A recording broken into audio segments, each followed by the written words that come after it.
Assalamualaikum warahmatullahi wabarakatuh. Baiklah, langsung saja. Di sini saya akan membahas tentang contoh korelasi ganda dan korelasi parsial. Nah, di sini pertama kita akan membahas tentang korelasi ganda. Di sini kita sudah mempunyai 10 data. Nah, datanya ini sudah saya ubah menjadi tabel pembantu. Sebelum kita melakukan uji statistiknya, kita harus menentukan hipotesisnya terlebih dahulu, di mana H0-nya tidak ada hubungan antara tingkat percaya diri dan motivasi belajar dengan prestasi belajar bahasa Inggris. Dan H1-nya ataupun HA-nya adalah ada hubungan antara tingkat percaya diri dan motivasi belajar dengan prestasi belajar bahasa Inggris. Di mana di sini variabel bebasnya ataupun X1-nya tingkat percaya diri dan X2-nya motivasi belajar. Dan variabel terikatnya ataupun Y-nya itu prestasi belajar bahasa Inggris. Setelah kita menentukan hipotesisnya, kita masuk ke uji statistiknya. Di mana pertama kita harus mencari korelasi gandanya terlebih dahulu.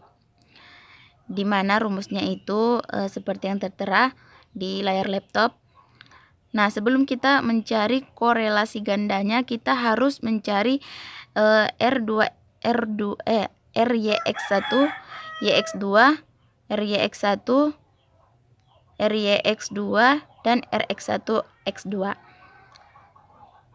Dengan rumusnya RYX sama dengan N dikali sigma X Y1 dikurang sigma X1 dikali Y1 per akar dari N sigma X1 pangkat 2 dikurang X1 dipangkat 2 kan N sigma Y1 pangkat 2 dan dikurang Y1 pangkat 2.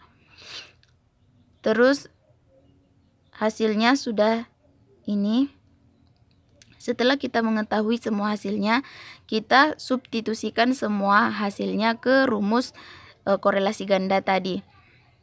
Dan hasilnya 0,946229. Nah, setelah itu kita akan mencari F hitungnya, di mana rumusnya R pangkat 2 per K per 1 dikurang R pangkat 2 dipangkat 2 kan per N dikurang K dikurang 1. Nah, hasilnya 29,9446. Setelah dapat F hitung, kita mencari DK ataupun daerah kritiknya. Dan hasilnya adalah 4,74. Nah, setelah kita mendapatkan F hitung dan F tabelnya, kita membuat kesimpulannya. Nah, kesimpulannya di sini ada hubungan yang signifikan dapat diberlakukan untuk populasi di mana sampel diambil antara tingkat percaya diri dan motivasi belajar dengan prestasi belajar. Dan di sini HO ditolak karena F hitung lebih besar daripada F tabel.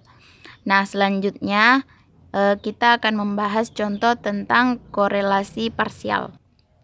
Langsung saja, di sini saya sudah menyediakan 12 data.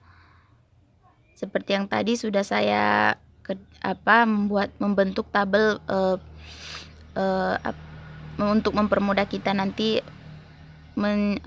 mencari uji statistiknya.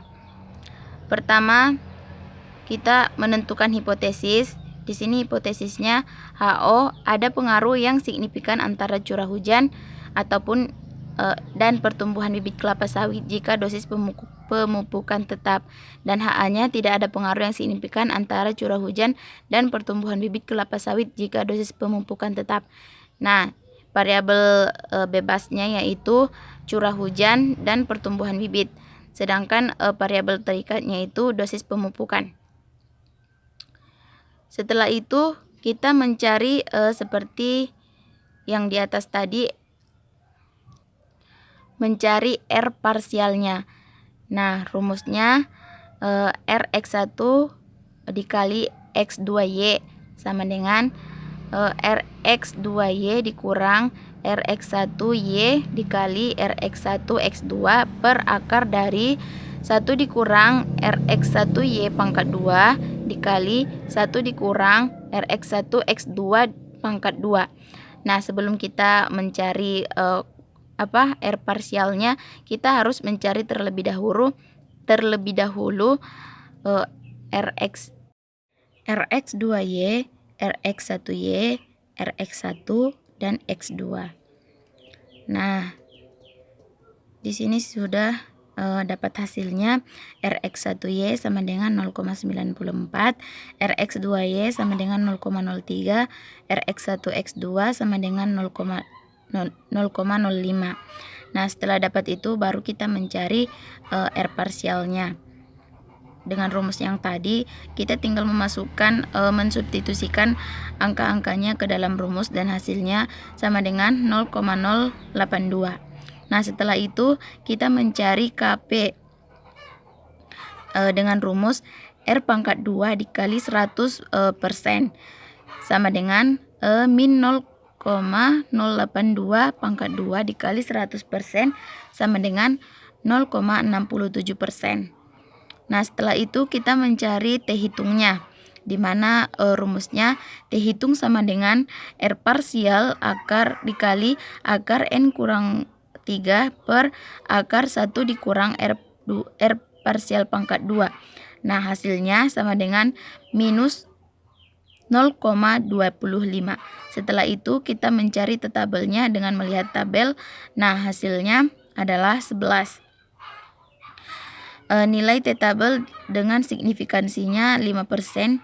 Untuk uji dua pihak nilainya adalah 1,796.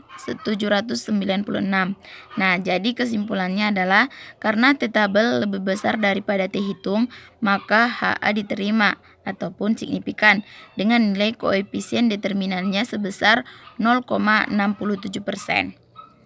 Nah, sekian dari saya penjelasan dari korelasi ganda dan korelasi parsial. Assalamualaikum warahmatullahi wabarakatuh.